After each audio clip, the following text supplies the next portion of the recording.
Hello students, western political thought व्याख्यान की श्रृंखला में हम राज्य की उत्पत्ति, प्रकृति और कार्यक्षेत्र के संबंध में चर्चा कर रहे हैं। लास्ट क्लास में हमने मार्क्सवादी दृष्टिकोण के अनुसार या कार्ल मार्क्स ने जो अपनी विचारधारा दी है वो राज्य के बारे में अपने क्या विचार रखते हैं उस पर हमने चर्चा करी थी। उसी चर्चा को आज आगे बढ़ाते हुए हम ये देखेंगे कि राज्य के कार्य और उसकी भूमिका के संबंध में मार्क्सवादी विचारधारा क्या अपनी धारणा रखते हैं। राज्य की भूमिका के संबंध में हमें राज्य के कार्यों को दो दृष्टिकोण से देखने का प्रयास करेंगे कि पूंजीवादी व्यवस्था और या उसके पूर्व की व्यवस्था में राज्य की भूमिका को किस प्रकार से मार्क्सवाद देखता है, या फिर जब वो जिस सर्वहारा वर्ग की तानाशाही की वो बात करते हैं उस समय वो राज्य की भूमिका को किस तरह से देखते हैं। हमको यह भी ध्यान रखना होगा कि मार्क्सवादी विचारधारा ने सर्वहारा वर्ग की तानाशाही की बात की है। उनका यह मानना है कि एक दिन ऐसा होगा जब पूरी दुनिया में मजदूरों का या मजदूरों की व्यवस्था का या मजदूर वर्ग की तानाशाही होगी, और उस समय जो व्यवस्था होगी या जिस साम्यवादी समाज की वो स्थापना करेंगे वो व्यवस्था में राज्य विहीन समाज होगा और वहाँ पे कोई वर्ग भी नहीं होगा। तो अगर वो ये मानते हैं कि राज्य ही नहीं होगा, समाज में वर्गविहीन व्यवस्था होगी या राज्य विहीन समाज होगा, तो फिर हम ये कैसे कल्पना करें कि उस अवस्था में जब राज्य ही नहीं है तो राज्य की भूमिका का कोई प्रश्न नहीं होता। क्योंकि हम इसको लैबोरेटली अगर मार्क्स के विचारों पे या मार्क्सवादी विचारधारा को जानने का प्रयास करें तो हमने ये देखा कि मार्क्स का ये मानना है कि राज्य एक वर्गीय संगठन है, यानी कि राज्य की उत्पत्ति ही वर्ग संघर्ष का परिणाम है या समाज को दो वर्गों में बांटने के कारण राज्य उत्पत्ति उसकी हुई है, और जिसका अस्तित्व शोषक वर्ग यानी कि जो मालिक वर्ग है उसकी सहायता संस्था के रूप में राज्य बना हुआ है, और इस वर्ग ने राज्य को एक टूल बना करके सदैव ही निचले वर्ग का या शोषित वर्ग का शोषण किया है। अब चाहे वो दास युग रहा हो या सामंतवादी युग हो या पूंजीवादी युग, मार्क्सवादी धारणा ये मानती है कि राज्य की भूमिका सदैव ही इन तीनों कालखंडों में हमेशा शोषक वर्ग की सहायक संस्था के रूप में रही है। ये हम देखते हैं कि जब मान है जब पूंजीवादी युग है और इस संबंध में राज्य की भूमिका इस प्रकार की है। अब जिस वो दूसरे कालखंड की कल्पना कर रहा है मार्क्सवाद, जब पूरी दुनिया के अंदर सर्वहारा वर्ग की तानाशाही स्थापित हो जाएगी तब राज्य की भूमिका किस प्रकार की होगी। हम देखते हैं कि मार्क्स ने राज्य को अस्वाभाविक बताया, अनावश्यक भी बताया है, और वो उसके पतन या उसके विलीनीकरण की बात भी कर रहा है। लेकिन साथ ही साथ हम ये देखते हैं कि एक यथार्थवादी विचारक के रूप में मार्क्स इस बात को मानता है कि साम्यवादी क्रांति का जो शुरुआत होगी या जो प्रथम चरण होगा उसमें एकदम से राज्य का अंत संभव नहीं है, क्योंकि जब जिस पूंजीवाद की समाप्ति की वो कल्पना कर रहे हैं वो मान के चल रहे हैं कि उसकी समाप्ति के बाद भी राज्य कुछ समय तक तो बना रहेगा, और जब वो बना रहेगा और चूंकि सर्वहारा वर्ग की तानाशाही स्थापित हो चुकी है तो इस समय राज्य की भूमिका क्या होगी, इस संबंध में मार्क्स ने अपने अच्छे से विचार प्रकट किए हैं। और उसका ये मानना है कि भारी बहुसंख्या की जागरूकता तथा स्वतंत्र व्यवस्था वो इस स्टेज को कह रहा है। उसका मानना है कि यह वास्तविक लोकतंत्र है, क्योंकि इस काल में राज्य की शक्ति का प्रयोग सर्वहारा वर्ग के द्वारा पूंजीपतियों को कुचलने या पूंजीवाद के जो भी अंश रह गए हैं उनको समाप्त करने के लिए किया जाएगा। तो मार्क्सवादी विचारधारा ये मान के चल रही है कि ये जो अब एरा होगा जब राज्य का पूर्ण रूप से तो विलोपीकरण नहीं होगा, नहीं खत्म होगा वो, क्योंकि राज्य बना हुआ है, पूंजीवादी व्यवस्था जस्ट अभी खत्म होने के कगार पर है, और चूंकि सर्वहारा वर्ग की तानाशाही समाज में स्थापित हो चुकी है तो इस व्यवस्था को एक आइडियल डेमोक्रेसी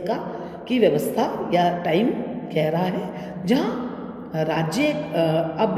टूल पूंजीपतियों का नहीं है, अब वो टूल बन जाएगा सर्वहारा वर्ग का, जिसके द्वारा पूंजीपतियों को कुचलने का कार्य किया जाएगा। अब मार्क्स यहाँ पे कह रहा है कि अब इस व्यवस्था में राज्य के द्वारा कुछ ऐसे कार्यक्रम या कुछ ऐसे कार्य किए जाने चाहिए जिससे सर्वहारा वर्ग को बहुत फायदा मिले और राज्य की भूमिका इम्पोर्टेंट होते हुए भी सर्वहारा वर्ग के अधीन रहे। सबसे पहले राज्य को क्या करना चाहिए, जो मार्क्सवादी व्यवस्था कह रही है कि अब भूमि के रूप में संपत्ति की व्यवस्था का अंत होना होगा और भूमि से जो भी लगान आ रहा है उसका प्रयोग पब्लिक वेलफेयर के लिए किया जाएगा, यानी कि प्राइवेट संपत्ति जैसी कोई चीज़, प्रॉपर्टी जैसी कोई व्यवस्था नहीं रहेगी। दूसरी बात, इनकम टैक्स वो कह रहे हैं इस तरह से लगाया जाएगा कि जैसे जैसे मनुष्य नागरिकों की इनकम बढ़ेगी वो टैक्स उस अनुपात में बढ़ता जाएगा, ये राज्य का कार्य होगा। तीसरी बात,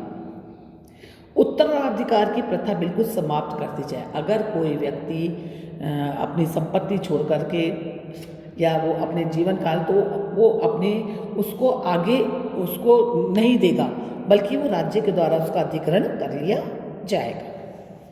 एक इस समय वो कह रहा है कि जो भी राजद्रोह करेंगे, विद्रोही होंगे या जो भी जनता के टैक्स को नहीं चुकाएंगे, उनकी संपत्ति भी राज्य के द्वारा जब्त कर ली जानी चाहिए। इसी समय वो ये कह रहा है कि राज्य को ये पूरा अधिकार होगा कि वह डाक, तार, यातायात के समस्त साधनों पर राज्य अपनी स्थिति को पूर्ण रूप से स्थापित करे। साथ ही साथ इस राज्य एक बड़ी कुछ योजनाएं बना करके उद्योग धंधों और उत्पादन के साधनों पर या जो भी जमीन जो उपजाऊ नहीं है उसको उपजाऊ बनाने का प्रयास करेगा। मार्क्सवादी विचारधारा का मानना है कि ऐसी व्यवस्था में प्रत्येक व्यक्ति के लिए कार्य करना अनिवार्य राज्य को करना होगा और उद्योग धंधों और विशेष रूप से जो खेती बाड़ी है उसको चलाने के लिए भी लोगों को संगठित करना होगा। पब्लिक वेलफेयर के लिए राज्य को सार्वजनिक पाठशालाओं में बच्चों को मुफ्त शिक्षा की व्यवस्था करनी होगी और बच्चों में जो कारखानों में बच्चों से काम लिया जाता है उस प्रथा को या बाल श्रम को बिल्कुल समाप्त कर देना होगा और बच्चों के एजुकेशन को औद्योगिक उत्पादन के साथ जोड़ना होगा। तो हम इस प्रकार जो अभी हमने पिछली ये पूरी राज्य के कार्यों की लिस्ट जो मार्क्स ने बनाई है, मार्क्सवादी विचारधारा के द्वारा है, हम ये देख रहे हैं कि इस लिस्ट को देखने के बाद हमें लग रहा है कि सर्वहारा वर्ग की इस व्यवस्था में तानाशाही या सर्वहारा वर्ग के शासन काल में राज्य का कार्यक्षेत्र तो बहुत ज़्यादा व्यापक होता जा रहा है। और अब तक हम देखते हैं, अगर हम लोग प्रैक्टिकली देखें कि जो भी कम्युनिस्ट कंट्रीज़ हैं उनमें कहीं भी, जबकि वो अल्टीमेट गोल यानी कि साम्यवादी तानाशाही व्यवस्था को प्राप्त कर चुके हैं, लेकिन हम देख रहे हैं वहाँ आज भी कोई वर्ग विहीन और राज्य विहीन समाज की स्थापना नहीं हुई है। तो प्रैक्टिकली हम ये भी कह सकते हैं कि सैद्धांतिक स्थिति मार्क्सवादी व्यवस्था कुछ भी कहे, लेकिन वास्तव में मार्क्सवादी धारणा में या जो भी स्टेट्स या जो भी देश इस मार्क्सवादी धारणा को इसको कम्युनिज्म को अपनाते हैं, कम्युनिस्ट होने का दावा करती है जो भी कंट्रीज, वहाँ पे राज्य की भूमिका बहुत अधिक व्यापक और महत्वपूर्ण होती जा रही है। तो हम ये देखते हैं कि राज्य के संबंध में जो मार्क्सवादी विचारधारा है, ये विचारधारा के बारे में कुछ आलोचनाएं विचारकों के द्वारा की गई हैं और उनका ये मानना है कि मार्क्सवादी विचारधारा राज्य को एक शत्रु के रूप में या बिल्कुल अपोजिट फैक्टर के रूप में देखती है, जबकि पिछले जितने ऐतिहासिक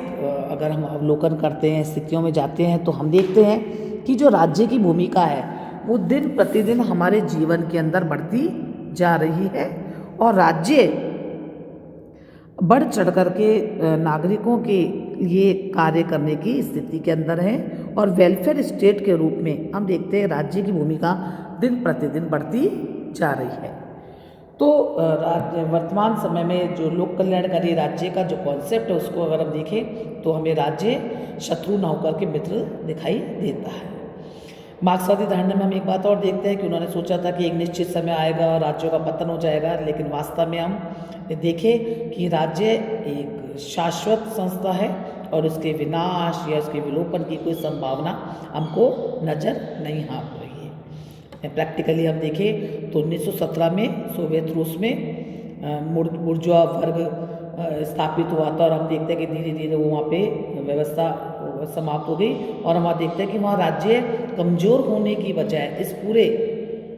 साम्यवादी व्यवस्था में राज्य कमज़ोर होने की बजाय दिन प्रतिदिन और वहाँ पे शक्तिशाली होता जा रहा है। तो हम देखते हैं कि अगर ये स्थिति हम चीन में भी देखें कि वहाँ पे भी राज्य बहुत मजबूत स्थिति में है। तो जो मार्क्स के द्वारा जो राज्य के विलीनीकरण की या उसके ख़त्म होने की जो बात की गई है, ये हमको बहुत उपयोगी नहीं लगती है बल्कि काल्पनिक लगती है, क्योंकि मार्क्स ने कहीं भी यह नहीं बताया है कि जब वर्गविहीन समाज किस प्रकार, जब राज्य नहीं होगा तो राज्य के बिना वो किस प्रकार की समाज के अंदर कोई व्यवस्था रहेगी। साथ ही साथ प्रजातांत्रिक शासन व्यवस्था के संबंध में भी मार्क्सवादी धारणा बिल्कुल त्रुटिपूर्ण लगती है, क्योंकि प्रजातंत्र के यद्यपि कुछ अपने आप में दोष है, लेकिन भारतीय मानवीय इतिहास में अब तक जितनी भी व्यवस्थाएं स्थापित हुई हैं उनमें प्रजातंत्र निस्संदेह एक श्रेष्ठ शासन व्यवस्था के रूप में उभर करके आई है। तो निष्कर्ष के रूप में हम ये कह सकते हैं कि राज्य की प्रकृति और कार्य क्षेत्र के संबंध में मार्क्सवादी धारणा को स्वीकार नहीं किया जा सकता है।